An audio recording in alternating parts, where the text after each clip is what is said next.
এই যে দেখেন গাইস, এখন এটা এখানে এই যে দেখেন এই পাশে নতুন ধানের চারা লাগানো হচ্ছে, এইদিকেও প্রস্তুত করা হচ্ছে ধানের চারা লাগানোর জন্য। আর ওই যে দেখেন কৃষকরা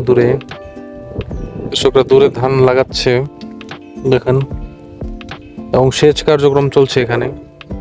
আমি এখানে উপভোগ করতেছি, আসে অনেকগুলা পাখি আছে ওই গাছটাতে।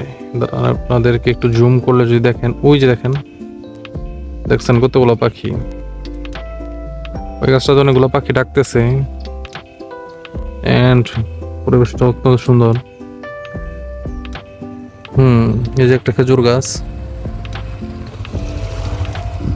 এখান দিয়ে একটা রাস্তা গেছে, তো এই রাস্তাটা সোজা গেছে সামনে এই পাকা রাস্তা।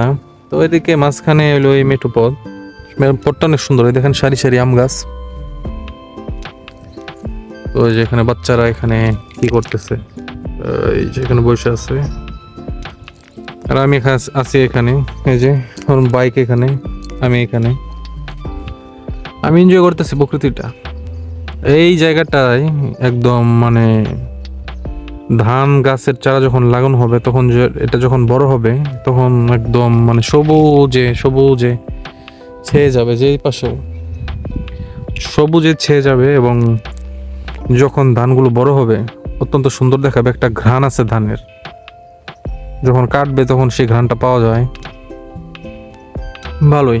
আকাশে পাখি উঠতেছে, ওই যে দেখেন সে মাছ শিকারের জন্য উঠতেছে, সুযোগ পেলেই সে মাছটা ধরবে। তো প্রকৃতির মাঝে থাকলে আসলে ভালো লাগে, প্রকৃতির জিনিসগুলো দেখলে। এই যে খেজুর গাছ দেখেন কত সুন্দর হয়ে দাঁড়িয়ে আছে। খেজুর গাছটা মানে শীতের যে একটা আমেজ সেটা নিয়ে আসে, মানে রস দেওয়ার মাধ্যমে। রস থেকে গুড় হয়, গুড় দিয়ে আমরা খাই কত কিছু, এবং রসটাও কিন্তু অনেক উপকারী। এখানে অনেকগুলো সুন্দর সুন্দর খেজুর গাছ আছে।